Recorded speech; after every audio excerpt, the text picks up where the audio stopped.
Hi everyone, I'm Courtney. I'm one of your registered dietitians. We are here today in this video to talk about ingredient swaps. I know it's tough when you're at the grocery store and you're looking for a specific ingredient, and in the last 6 weeks or so, there's just been some items that are just not on the shelves, or when I go, they're not on the shelf, but there are some recipes that my family loves or I want to make, and there's just one ingredient that might be missing. So today we're going to talk about some common ingredients in your pantry and your fridge that you can mix and match together to still get the same outcome as what was intended in the original ingredients and the recipes that you might have that you're finding online or in a cookbook in your house. Or just, your tried and true loved recipes. So we're going to talk about some ingredient swaps today, and then we're going to switch gears a little bit, and I'm going to focus on protein and protein swaps specifically.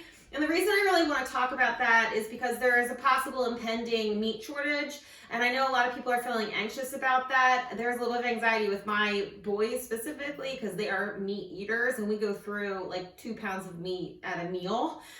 So you want to be mindful of what can you mix and match, what can you switch out in our meals that are either plant-based or vegetarian proteins to still make sure that you're getting the protein needs for yourself and for your family through the different meals and combinations that you'll make. So we'll talk about not only ingredient swaps, but we'll also talk about protein swaps today as well. So I have some common ingredients here that are easy to swap out for each other. So you notice I have the citrus fruits down here. All of these are interchangeable with each other. You could even do lemons, limes, oranges, grapefruits. They all really work well interchanging for each other. There's many times that I've used grapefruit juice when orange juice is called, or orange zest when lemon zest is called for. It's only if it's the main ingredient would I be a little bit hesitant, but typically they all work well interchangeably.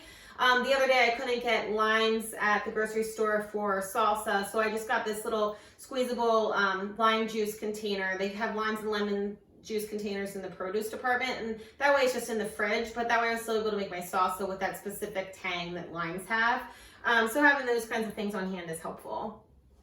White wine, if it's what you can easily switch out white wine for chicken stock or veggie stock. If you don't have any unsalted stocks in the house, you could certainly make it with a cup of water and a tablespoon of soy sauce. That kind of gives that same umami flavor that the broth will give or the unsalted stock will give. And then you can add some dried herbs into it and spices to kind of give it whatever flavor profile that you're looking for. Vegetable oil has been kind of scarce at the grocery store. I think because a lot of people are baking and making some of those homey comfort foods. They're frying a little bit more at home. So vegetable oil has been a little hard to get. I've been baking a little bit more than I normally do too, per request of my family. So when I couldn't get oil a couple weeks ago, I was using applesauce, unsweetened applesauce in place of the oil. Some specific recipes I might have used, if it called for a cup of oil, I still might have used a little bit of butter and maybe a 1/4 cup of butter and 3/4 cup of the applesauce to kind of still give that same unctuousness and mouthfeel. But easily you can swap those out. And you can do that in most baking recipes for cake type things to reduce the fat and saturated fat and calories. So that's like something you can always do, not just right now.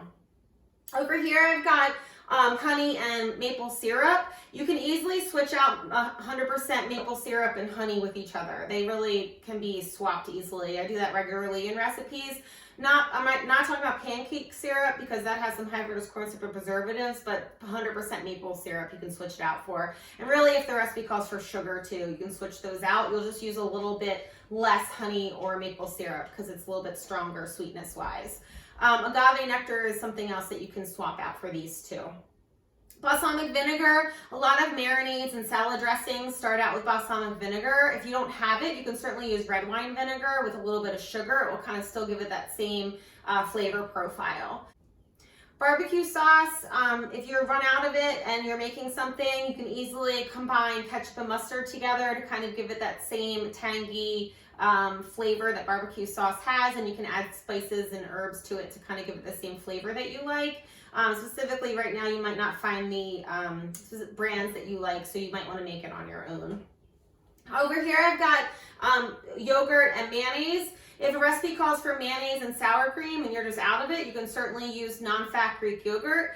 The other day when we were making quesadillas, I opted to not even buy sour cream just for the mere fact that we don't go through it quickly, so I end up tossing it and I didn't want to waste it. So we always have non-fat Greek yogurt on hand, so that's what we used instead, and you really can't tell. Plus, bonus, non-fat Greek yogurt adds a lot of protein and less calories than, like, say, the sour cream or mayonnaise would in a recipe. So any kind of dips or dressings that you're making, easily you can swap those out for each other. I've got over here breadcrumbs. If you're out of breadcrumbs or you just didn't buy them, you can certainly crunch up some whole grain crackers or some bran cereal. Even if you got some stale bread left over, you can kind of grate that down and use that as breadcrumbs as well. Dried herbs, anytime a recipe calls for fresh herbs, you can certainly use dry herbs. You'll just use it's roughly about half portion just because it's a little more flavorful in the dried component. The flavor's more intensified, so you won't need as much as when the fresh herbs are called for. And then things like garlic powder. If you're out of fresh garlic or you thought you had a clove in your drawer and then you go through it and you just can't find it, you can swap out 1 garlic clove for 1 teaspoon of garlic powder and you'll still kind of get that garlic flavor in the food that you're looking for. So these are just some easy ingredient swaps that you can do at home so that you can still make those recipes that you're finding that you want to make, but you just don't have that one ingredient. Hopefully this gives you a little bit of direction. So that's what I've got for you today. Ingredient swaps, protein swaps. Check out the handout that goes along with this video. Hopefully this helps you out. Have a great day, and I will see you guys soon. Bye.